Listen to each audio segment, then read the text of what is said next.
everyone. Welcome back to Daily English with Hope, a place where you can relax, listen, and improve your English naturally through real conversations. I'm Hope. And I'm Adam. Imagine arriving home after a long flight, trying to open your suitcase, and discovering that it belongs to a complete stranger. That happened to me, and for several minutes, I had no idea where my own suitcase was. Here's your challenge. Listen for 3 clues, decide what happened, and try to find Adam's suitcase before we reveal the answer. The story began after a long flight home. My plane was delayed, the airport was crowded, and I was exhausted. Were you carrying several bags? No, I had one checked suitcase. It was medium-sized, black, and very ordinary. Unfortunately, many other passengers had similar black suitcases. How did you normally recognize yours? I normally tied a bright red ribbon around the handle, but before this trip, the ribbon became loose. I removed it and forgot to replace it. Remember that detail. It will matter later. At the baggage carousel, I watched bags move past me. Then the belt suddenly stopped. Everyone waited, and a few minutes later, it started moving again. Then I saw a black suitcase with the correct brand and size.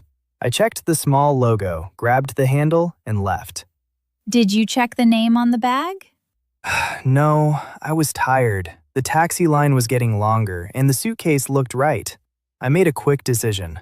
At home, I placed the suitcase on my bed and tried to unlock it.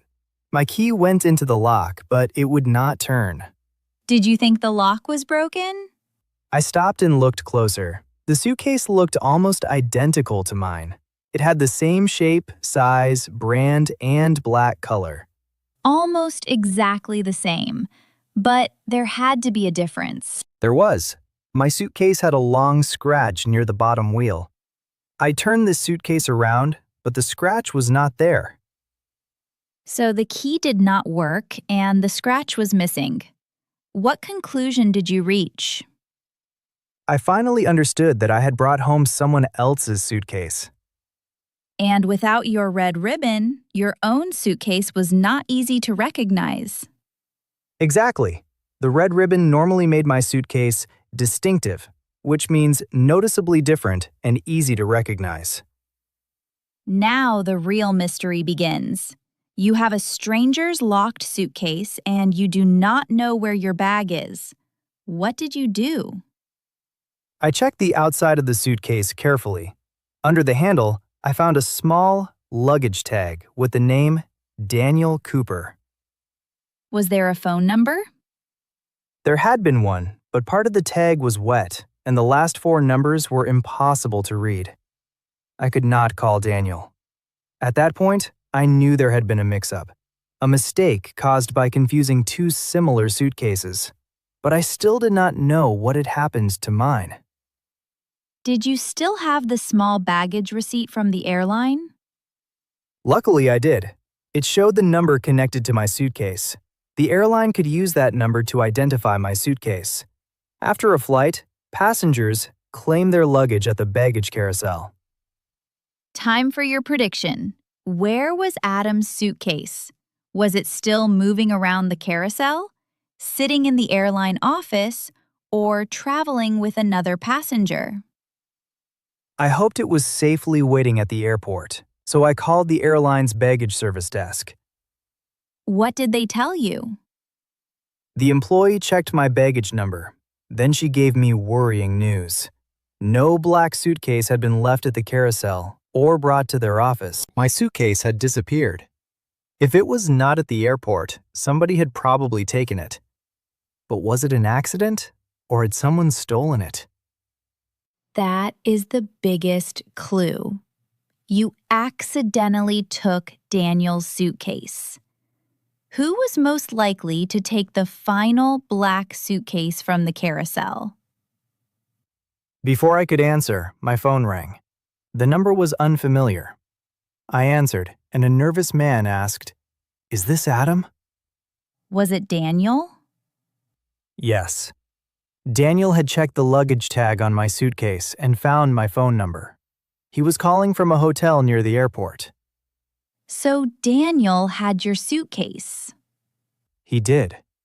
After waiting for a long time, he saw one black suitcase left on the carousel. He assumed it was his, took it to his hotel, and then discovered that his key did not work either. How did you exchange the suitcases safely? We returned to the airport and met at the baggage service desk. An employee checked our identification, baggage receipts, and suitcase numbers before allowing us to exchange them. And when you finally opened your own suitcase? Everything was still inside. Nothing had been stolen or damaged. We were both tired, embarrassed, and extremely relieved. I bought a bright red luggage strap the next day. Now, I also check the name and baggage number before leaving an airport. Let's see how closely you listened. Question 1. Why did Adam take Daniel's suitcase? Because it had the same brand, size, shape, and color as his suitcase, and he did not check the tag. Question 2. Which 2 clues proved that the suitcase was not Adam's?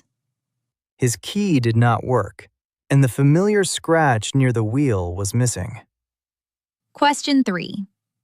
Where was Adam's real suitcase? Daniel had accidentally taken it to his hotel. Now, let's quickly review the 5 useful expressions from the story. Identical means exactly the same. The 2 black suitcases looked almost identical. Distinctive means easy to recognize because something looks or sounds different. A bright ribbon can make a suitcase distinctive. A luggage tag is a label showing who owns a suitcase and how to contact that person. A mix-up is a mistake that creates confusion. Adam and Daniel experienced a suitcase mix-up. To claim your luggage means to collect the bags that belong to you after your flight. You did not need to understand every word to solve this mystery. The people, the problem, and a few important details guided you to the answer. Now, tell us in the comments, have you ever taken the wrong bag, package, coat, or anything else by mistake? And that feels like a good place to leave it for today. If this conversation helped you, feel free to share it with someone who's learning English too. Take care. Bye, everyone.